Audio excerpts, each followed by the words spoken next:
Warahmatullahi wabarakatuh. Perkenalkan, nama saya Muhammad Hadiatman. Saya berasal dari jurusan Pendidikan Geografi, Fakultas Keguruan dan Ilmu Pendidikan Universitas Haluoleo. Pada video kali ini saya akan menjelaskan tentang materi flora dan fauna. Pembuatan video kali ini adalah untuk mengetahui persebaran dan karakteristik flora dan fauna yang ada di Indonesia dan yang ada untuk mengambil materi flora dan fauna untuk sekolah Madrasah Alia Negeri Insan Cendekia Kota Kendari. Yang pertama adalah membantu mereka dalam proses belajar dan mengajar, karena pada dasarnya mereka lebih sering untuk mengantuk di kelas karena kegiatan yang begitu padat dan cukup banyak, yaitu dengan sistem asrama atau boarding school. Yang kedua, memaksimalkan atau memanfaatkan media yang mereka punya. Yang pertama adalah proyektor, yang kedua adalah televisi untuk tiap-tiap masing kelas. Sebelum kita membahas materi flora dan fauna, kita harus terlebih dahulu mengetahui pengertian dari flora dan fauna itu sendiri. Apa sih pengertian dari flora dan fauna? Flora adalah kelompok tumbuhan yang hidup pada suatu ekosistem dan wilayah tertentu. Sedangkan fauna adalah hewan yang hidup pada suatu ekosistem dan wilayah tertentu. Mengapa sih flora dan fauna itu tidak bisa hidup pada semua tempat? Kalian bisa saksikan selanjutnya di video ini. Selanjutnya, mengapa sih kondisi flora dan fauna itu berbeda-beda di suatu tempat atau di berbagai tempat? Adapun faktor yang pertama adalah faktor klimatik, di mana faktor klimatik terdiri dari suhu, kelembapan, angin, dan air. Suhu berperan penting dalam penyesuaian kondisi tubuh, baik itu tumbuhan maupun hewan. Yang kedua adalah kelembapan. Kelembapan adalah tingkat kadar air dalam suatu wilayah atau daerah tertentu. Misalnya saja, tumbuhan kaktus dapat dijumpai pada daerah atau iklim yang kering, dan hutan hujan tropis dapat kita jumpai pada wilayah yang lembab atau wilayah yang basah. Yang ketiga adalah angin. Angin sebagai alat transportasi yang dapat memindahkan uap air dari suatu tempat ke tempat lain. Di samping itu juga, angin berfungsi sebagai alat penyerbukan bagi tumbuhan. Yang keempat adalah air. Penyebaran dan kerapatan tumbuhan bergantung dari tinggi rendahnya curah hujan. Jika curah hujannya tinggi, maka kondisi tumbuhannya pun juga akan tinggi dan lebat. Dan jika kondisi airnya kering, maka kesuburan dari tumbuhan pun juga akan kering. Selanjutnya adalah faktor edafik. Faktor edafik adalah kondisi tanah di wilayah atau di lingkungan tersebut. Jika kondisi tanah subur, maka kondisi tumbuhan atau floranya juga pun akan subur. Faktor edafik dapat dilihat dari unsur hara tanah, sumber mineral, tekstur tanah, maupun kondisi air yang berada di dalam. Pada peta Indonesia ini membagi wilayah Indonesia menjadi 3 daerah bagian, yakni fauna Indonesia bagian barat, fauna Indonesia bagian tengah, dan fauna Indonesia bagian timur. Dan juga dipisahkan oleh 2 garis, yakni garis Wallace dan garis Weber, di mana garis Wallace membagi fauna di bagian Asiatis atau bagian barat, dan Weber membagi fauna untuk bagian timur, dan di tengah-tengah menjadi daerah peralihan, yakni antara garis Wallace dan garis Weber. Selanjutnya adalah fauna Australis atau fauna yang hidup pada bagian timur Indonesia. Fauna Australis memiliki kemiripan dengan fauna yang berada di negara Australia. Umumnya, fauna yang berada di bagian timur ini memiliki hewan yang berkantung dan juga burung dengan ciri warna yang menarik. Selanjutnya adalah fauna yang hidup pada daerah peralihan. Bagian ini adalah kawasan unik dan khas yang disebut juga sebagai Wallace Region. Kekhasan fauna ini ialah terdapat fauna yang mempunyai kemiripan dengan fauna kawasan Asiatis, yaitu tapir dan monyet. Tapi juga mirip dengan fauna yang ada di kawasan Australia, yaitu kakatua dan musang. Fauna yang hidup pada daerah peralihan yakni anoa, maleo, rangkong Sulawesi, Singapura, musang, dan burung jalak Sulawesi.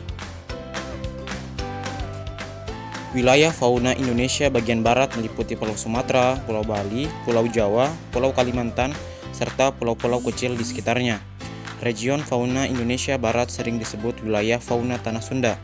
Wilayah fauna Indonesia Tengah dan wilayah Tanah Sunda dibatasi oleh garis Wallace. Fauna wilayah Indonesia bagian barat antara lain: yang pertama, mamalia, terdiri dari gajah, bedak bercula satu, rusa, banteng, kerbau, dan hewan primata. Yang kedua ada reptil yang terdiri atas buaya. Yang ketiga burung, terdiri dari atas burung hantu, burung jalak, merak, dan kutilang. Yang keempat berbagai macam serangga. Yang kelima berbagai macam ikan air tawar dan pesut, yaitu sejenis lumba-lumba dari Sungai Mahakam, yakni di Kalimantan Timur. Peta ini merupakan pembagian fauna yang ada di dunia menjadi beberapa kawasan. Kawasan yang pertama ialah kawasan nearktik, yang kedua neotropikal, yang ketiga palearktik, yang keempat Etiopian, yang kelima oriental, dan yang terakhir adalah kawasan Australian. Untuk fauna Etiopian terdapat di wilayah benua Afrika sebelah selatan, pegunungan Atlas, kawasan Gurun Sahara, dan ujung selatan Arab Saudi. Selanjutnya ialah wilayah oriental. Wilayah ini beriklim tropik dan dominan hutan hujan. Yang kedua, persebaran wilayah oriental yakni di benua Asia Selatan dan Asia Tenggara sampai wilayah peralihan. Fauna khas atau fauna endemik dalam kawasan ini yaitu badak, harimau, kera, dan tapir.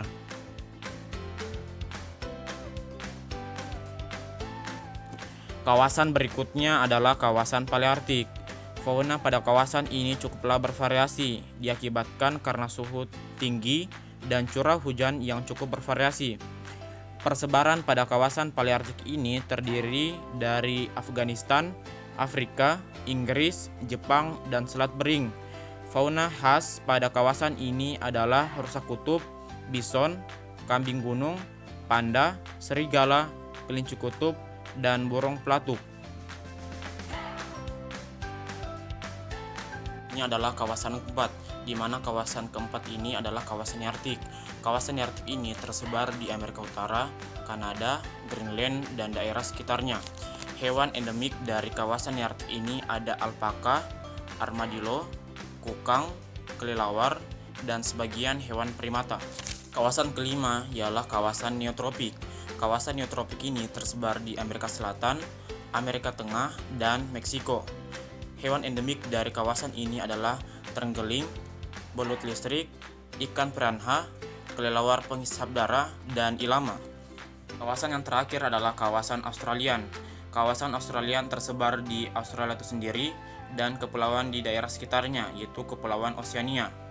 Hewan endemik dari kawasan Australia ini adalah umumnya hewan berkantung, yakni kanguru dan koala. Pembahasan yang selanjutnya ialah persebaran flora yang ada di dunia. Yang pertama ialah tundra. Wilayah tundra dapat dijumpai di wilayah yang cukup dingin atau di daerah kutub.